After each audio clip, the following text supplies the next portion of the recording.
Platform से, press conference से ये संबोधन करते हुए बड़ा दुख भी होता है। लंबे समय से किसान न्याय यात्रा के रूप में जहां 9 जिलों में जो किसानों के आंदोलन चले हैं, उनके प्रतिनिधि कुछ चेहरे हमारे बीच में हैं।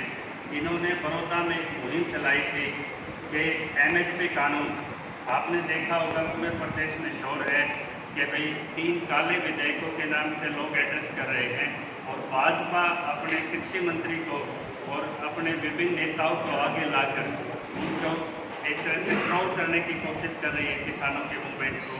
और पहली बार आपने देखा होगा कि लाल किले की प्रचार से मन की बात को ठुकराते हुए किसानों ने काला दिवस भी मनाया और बड़े विचार मंथन के बाद एक नतीजे पे किसान संगठन ये पहुँचे कि 4th ऑर्डिनेंस, चौथा कानून MSP कानून, क्योंकि जब कोई किसान चीज़ पैदा करता है तो डिमांड एंड सप्लाई का हमेशा गैप रहता है।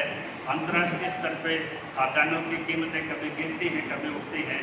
तो MSP सरकार को PDS के लिए, FCI की सप्लाई चेन के लिए और खाद्य सुरक्षा के लिए एक निश्चित मात्रा में चाहिए होती है।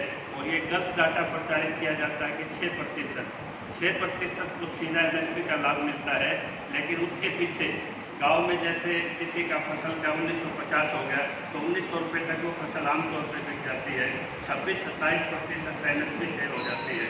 अब हालात यह आ गए कि अंतर्राष्ट्रीय बाजार सीधी कॉरपोरेट के हाथों में ये हमारा लोकतंत्र आज जा रहा है। और दिल्ली हाई कोर्ट की एक सख्त टिप्पणी आई है बेंच की, जिन्होंने कहा है कि मोदी जी आपने पहले ये आपके एयरपोर्ट थे, रेलवे स्टेशन थे, अब छोटी कंपनियां भी मैनेजमेंट इनको दे दिया तो आप पाखंडी और धोखी का काम कर रहे हैं। अभी आपने विधानसभा की कार्रवाई देखी होगी, जहां हमारे बिल को हम हर दरवाजे पे गए थे, भाजपा के पास गए, कांग्रेस के पास गए और कुंडू साहब के पास भी गए। मैं महंत की उस जनता को ये बधाई देना चाहता हूँ। ये महंत 24 की ताकत है, इनके अटकामने की वो ताकत है। अगर बलराज कुंडू जैसे मुखरा अगर आपको नेता चाहिए तो महंत की जनता जैसा साहसिक भी होना चाहिए, जो कितने भी बड़े दुष्प्रचार हो आज भी अपने विधायक के साथ खड़े हैं। ये जो विधानसभा का सत्र था, ये एक तरह से आपने मीडिया ने रिपोर्ट भी किया है, ये मैच फिक्स था। ये मैच किसके बीच में फिक्स था? आपको पता है कि हुड्डा का मानेसर कनेक्शन, वाड्रा के घोटाले हुए और इनको सरकार इनकी गई और इनको अपने पद गंवाने पड़े थे। अब वही गुड़गांव कनेक्शन खट्टर साहब से और कुलसिंह साहब से सीधे तौर पर जुड़ चुका है। एक हाई कोर्ट की हमारी बेंच की एक याचिका थी, करमजीत की और राजन गुप्ता न्यायाधीश ने जो फैसला दिया था कि भाई जो MBS मार्ग के नाम से जो स्कैम ओपन हो रहा है, वहाँ पे एक लंबी 4 साल की मेरिट पे एक फैसला आया, जिसमें यह हुआ कि रिहायशी क्षेत्र के लिए जो अपार्टमेंट बनने थे उसमें से आधी लगभग ज़मीन उन्होंने कमर्शियल पर्पज़ के लिए दे दी। और जब वो डॉक्टर अमिताभ सेन की एक याचिका आई, वहाँ के एक्टिविस्टों ने उस पर एक मूवमेंट शुरू किया, तो मेरिट पे ये फैसला आया कि 54 जो दोषी हैं उन पर CBI की कार्रवाई ओपन हुई। और ये विभाग किसी और के पास नहीं, टाउन एंड कंट्री प्लान विभाग स्वयं खट्टर साहब के पास है। जब भी भाजपा पे कोई जवाबदेही होता है तो कोविड की आड़ में ये मेदांता की गुफा में जाकर छुप जाते हैं। और जो मैच फिक्सिंग की जो जिम्मेदारी संभाली वहाँ पे वो दुष्यंत ने संभाली। और जो अपने को किसान पुत्र कहते हैं, जिनको ये इधर के जिले चौधर के नाम पे भूपेंद्र हुड्डा को विधानसभा भेजते रहे हैं, बड़ौदा वाले किसानों ये देखो जो 30 विधायक देने के बाद भी उनको थैले में भर के और जो मैच फिक्सिंग की जो जिम्मेदारी दी गई वो आपने 4 घंटे में खेल देखा होगा। आप सभी पत्रकारों को पता है, बिजनेस एडवाइजरी कमेटी में जब तक विपक्ष के नेता के साइन नहीं होते, कोई भी कौन सा बिल उठेगा, कितने घंटे निर्धारित होंगे, विधानसभा की एक प्रोटोकॉल है, उसी से वो निर्धारित होती है। जब हुड्डा साहब विधानसभा में गए तो शिशु मृत्यु दर और रजिस्ट्री 2 कालीन छोटे अटेंशनों को उन्होंने पिक किया। और आपने बहुत सी प्रेस कॉन्फ्रेंस देखी होंगी उनकी, सदन से पहले भी और सदन से बाहर भी। दीपेंद्र हुड्डा कौन से टीचरों के धरने पे नहीं गए, कौन से किसानों को गाँव में इन्होंने बड़ौदा में आश्वासन दी किया कि MSP कानून आना चाहिए, लेकिन कानून सड़कों पर नहीं आता। जब विधानसभा में ये लगा कि बलराज कुंडू को हमने ड्राफ्ट करके एक प्राइवेट बिल दिया, बहुत स्ट्रॉन्ग बिल है वो, आपको उसकी कॉपी भी मिल जाएगी, जब इन्होंने इसको कॉलिंग अटेंशन भी लगी, बिल भी लगा, तो हुड्डा साहब ने वहाँ दस्तखत करके सरेंडर कर दिया उनकी इस गेम फिक्सिंग के लिए कि भाई 2 मुद्दे पिक किए जाएंगे, शिशु के और ये रजिस्ट्रेशन के। तो ना तो उन्होंने ये किसानों वाला मुद्दा पिक किया प्राइवेट बिल का, जबकि किसानों ने इतना दबाव बना दिया था। बड़ौदा में आज 5-6 ग्राम चुनाव का बाइकाट किए बैठे हैं, तो उसी पृष्ठभूमि में उन्होंने सोचा कि अब आज मेरा भी प्रस्ताव जाना चाहिए। अंतिम समय पर प्रस्ताव गया, लेकिन उस प्रस्ताव को हुड्डा साहब चाहते तो वरीयता पे किसान बिल को रख सकते थे, वो उन्होंने नहीं रखा। दूसरा यही धोखा उन्होंने पीटीआई टीचर्स के साथ किया, जिन्होंने वायदे किए थे जाके धरनों पे कि भाई हम टीचर के लिए कुछ करेंगे, वो भी उन्होंने सरेंडर किया। और सबसे बड़ा चमत्कार तो तब हुआ जब सब सदन छोड़ के भाग गए, और अभय चौटाला ने भी यही गलती कर दी कि सदन छोड़ के चले गए। जब कुंडू साहब वहाँ पे चिल्ला रहे थे कि जिसकी वोट लेके आप जाओगे, जब बड़ौदा में जाओगे किसान पूछेगा, इससे अनिवार्य विषय हो नहीं सकता, और डिप्टी सीएम ने झूठ बोला। महाराष्ट्र सरकार ने अपना एमएसपी कानून लागू किया हुआ है, स्टेट के पास पावर्स हैं। एपीएमसी एक्ट छोटू राम के दादा की मेहनत से 1935 में लागू प्रदेश में। कृषि हमारा चैप्टर है जो राज्य का विषय वस्तु है, और सीआरपीसी में पता नहीं कितने उदाहरण हैं कि स्टेट्स की अपनी लेजिस्लेशन पावर्स होती है। तो उन्होंने गलत कहा कि केंद्र को भेज दे, केंद्र को भेजने की हमने भी लिखा हुआ उसमें कि प्रस्ताव पास करके केंद्र को भेजो। तो इनका एक बड़ा प्रश्न वहाँ उठा था कि मुझे वो आधार बता दो कि मेरा बिल क्यों ड्रॉप किया जा रहा है। ये वो आधार है जो हम आपके आगे खुलासा कर रहे हैं। जब वो बिजनेस कमेटी में वो मुद्दे हुड्डा साहब ने पिक ही नहीं किए, ना किसान का किया ना रोजगार का किया, जिसका नतीजा ये हुआ कि एकमात्र अपॉर्चुनिटी उनके पास वो बचती थी। उसी विधानसभा में 7 बिल भी पास हुएंगे, रिकॉर्ड पे आपने देखा होगा। संशोधन भी धड़ल्ले से पास हुए हैं, और उसमें एक संशोधन वो पास हुआ है सेक्शन 3A, जो आप देखोगे टाउन एंड कंट्री प्लानिंग में, जिसमें डी लाइसेंसिंग स्कैम जिसको हम जोर शोर से बोलते हैं। अगर हुड्डा साहब वहाँ मौजूद होते तो उनके पास एक अपॉर्चुनिटी होती कि उससे पूछते कि ये तो लिस्टेड ही नहीं था बिजनेस और एक्टिविटीज़ में, लेकिन वो भी राइट पहले गेम प्लान था और फिक्स हो चुका था। मैं ये पूछना चाहता हूँ अपने देश के ये धुरंधर जो विपक्ष के नेता हैं, आप किसान के उत्तर कहते हो, आपने वहाँ प्रेस वार्ता की, धरनों पे जा के विश्वास दिलाया किसान ने, आपने उस कमेटी में ये दोनों बिल क्यों सरेंडर किए, जबकि 2 बिल पिक आपको करने की एक स्वतंत्रता थी। शायद ये डर था कि बलराज कुंडू इस प्राइवेट बिल को यहाँ जोर शोर से उठाएगा और उस पर ऐतराज़ ना हो। तो MBS माल ने उस दिन 4 घंटे के पूरे जो कार्रवाई थी उसको एक तरह से हाईजैक कर रखा था। जब हाई कोर्ट ने उन दोष के आधार पर एक फैसला दे दिया, और उस फैसले पे जब वो व्यवस्था हुई कि इन मालों को ढाया जाएगा, उसमें 6 हफ्ते का टाइम फिक्स हुआ।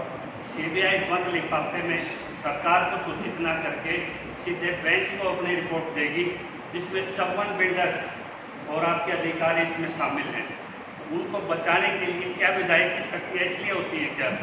ये जनता की आवाज़ उठाने के लिए विधानसभा होती है, लेकिन ये सारी सरमाएदार कॉरपोरेट्स बिल्डर माफियाओं से सरकार ये बन के चल रही है। बड़ौदा वालों किसी को जिता के देख लो तुम्हारी हार है, और किसी को हरा को देख लो ये जीतेंगे, क्योंकि पक्ष विपक्ष मिलकर जब गेम कर जाए और सीधा जब उस बिल्डर्स की इतनी चिंताएँ जो मेरिट पे देश के कानून के साथ वायलेट कर रहे हैं, और उसके बाद एक हिम्मत ये देखो, नीरज शर्मा फरीदाबाद से एक विधायक आए, उसी टाइम उन्होंने एक गवर्नर को लिखा कि ना हमें बिल की प्रतियाँ टाइम पे दी गई, ना हमें इसका पूरा बिल पे इस पर डिबेट हुई, आप इस पर बिल को ड्रॉप कीजिए। आज हम एक लिखित संगठन बलराज कुंडू के माध्यम से LG को भेज रहे हैं कि अगर ये प्रोसीडिंग की वायलेशन हुई है तो इस पर सरकार को नोटिस कीजिए। CBI ने मान लिया 26 अगस्त से पहले जो इलीगलिटीज है आप उनको हाईलाइट कीजिए। CBI जांच इस चीज़ की होनी चाहिए कि जो विधायकी शक्तियों का दुरुपयोग, क्योंकि आज भी वो कानून स्टैंड करता है जब तक उसका अपील पीरियड है, एग्जीक्यूशन पीरियड उसका समाप्त नहीं होता। तो एक अल्ट्रा वायलेट बिल डिक्लेयर हो सकता है। सभी एक्टिविस्टों से, सभी विधायकों से, सभी पत्रकारों से कोई भी इस कंटेम्प्ट को फाइल कर सकता है। तो एक गैर कानूनी काम को कानूनी बनाने के लिए आपने विधानसभा को बिल्डरों को सौंप दिया, और जब एक किसान के बेटे ने जब आवाज़ उठाई, आज भी हुड्डा साहब की बेशर्मी ये देखिए कि उस विधानसभा से आते ही दीपेंद्र की कल जवारा में मीटिंग थी। मैं दीपेंद्र से सीधा सवाल करता हूँ वो राज्यसभा सांसद है, 14 तारीख से वहाँ सत्र चल रहा है दिल्ली में, आप वहाँ बिल फाइल कर दीजिए। अगर आप किसानों के इतने हितैषी हैं, आप 44 के करीब वहाँ पे कांग्रेस के सांसद हैं, आप बिल को केंद्रीय बिल के लिए एमएसपी बिल को वहाँ फाइल कर दीजिए, लेकिन ये फाइल नहीं करेंगे। और दूसरा, भाजपा की अगर जरा सी भी इच्छा शक्ति है तो इस पर नोटिफिकेशन पीटीआई पे भी और इसका जो एमएसपी बिल पे नोटिफिकेशन जारी कर दे, ताकि एडजॉर्नमेंट में जब आगे सेशन बैठे तो उससे पहले ये फसल आपकी बिक जाए। और सरकार को आज मार्केट की चिंता है, किसानों की चिंता नहीं है। जो सोंबे सागवान व टमाटर धरने पे कह के आए थे कि मैं आपको 50,000 रुपये प्रति एकड़ दूंगा, आज वो भाजपा का प्रचार करते घूम रहे हैं, कहीं सामाजिक बनते हैं और कहीं इनकी भूमिका निभाते हैं। तो विधायक इसलिए होते हैं कि वो जनता की आवाज़ उठाएं। तो अब कृषि मंत्री का ये कथन स्पष्ट हो गया है, 6% अगर मार्केट के अंदर अगर रेवेन्यू होता है, आप बाहर सेल अलाउड कर रहे हो जिस पे कोई टैक्स नहीं है, 6% से जो सेस होता है एपीएमसी का, वो स्टेट का लॉस हो रहा है, आप उसको मजाक बना रहे हो। और 20,000 लाख करोड़ रुपया जो और 1 लाख करोड़ जो इंफ्रास्ट्रक्चर पे मोदी जी ने रिलीज किया है, वो भी इन बिलों से बंधा हुआ है। हमें इन बिलों से इतनी तकलीफ नहीं होती अगर इस पर एमएसपी कानून लागू कर दिया जाए, लेकिन एमएसपी कानून एक अधिकार है जिसको ना कांग्रेस देना चाहती ना बीजेपी देना चाहती। तो बधाई के पात्र हैं हमारे ये निर्दलीय नहीं, हम इनको कहेंगे किसान के दल के पहली बार एक जैसे छोटू राम ने आवाज़ उठाई थी, इसी तरह हमें एक आवाज़ हमारे बलराज कुंडू जी मिले हैं। जब भी ये विधेयक दोबारा रखा जाएगा एडजॉर्नमेंट में, हम इसको दोबारा फाइल करेंगे। और सभी किसान संगठनों से अपील है, इस रैली के चक्कर में ज़्यादा न चलाएं। आज कांग्रेस के हमारे को फोन आ रहे हैं कि आप पिपड़ी रैली में आओगे कि नहीं, 8.5 लाख रुपए ये फाइनेंस कर रहे हैं। ये किसानों में छदम लीडरशिप करके आंदोलन को तोड़ना चाहते हैं। आप किसान नेता हैं, क्या ऐसा मुद्दा चुनाव है, क्या बहिष्कार करेंगे इसका या फिर कोई निर्दलीय विधायक आप खड़ा करेंगे? मैं बताता हूँ, जो बहिष्कार है वो ना मेरे से होता है ना बलराज कुंडू से होता है, वो तो वहाँ के लोग करे बैठे हैं।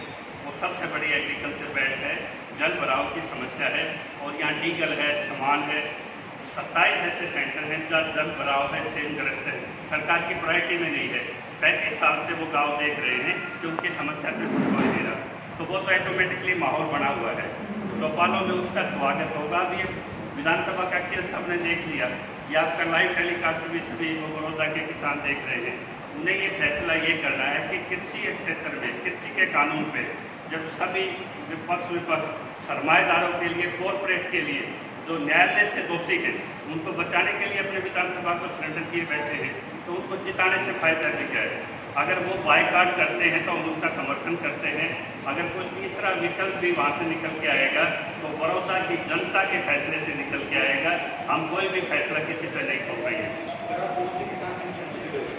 भूमि बचाव समिति और मैं सभी संगठनों से रिक्वेस्ट करता हूँ, जहाँ ये भाजपा के 40 सांसद हैं, अगला बिल फिर रखेंगे हमारे, और आज हम इनको जो गवर्नर के लिए देंगे, जो सीबीआई के आगे मांग के लिए, और जो बिल्डर्स का जो अमेंडमेंट है इसको अल्ट्रा वाइड डिक्लेयर करने के लिए सरकार का नोटिस हो। जहाँ जहाँ किसान संगठनों के जो भी भाजपा का कांग्रेस का एमएलए लगता है, वहाँ उनको बलराज कुंडू बनाइए ना, उनके घेराव कीजिए, प्रदर्शन कीजिए, ज़मीन पे मूवमेंट कीजिए।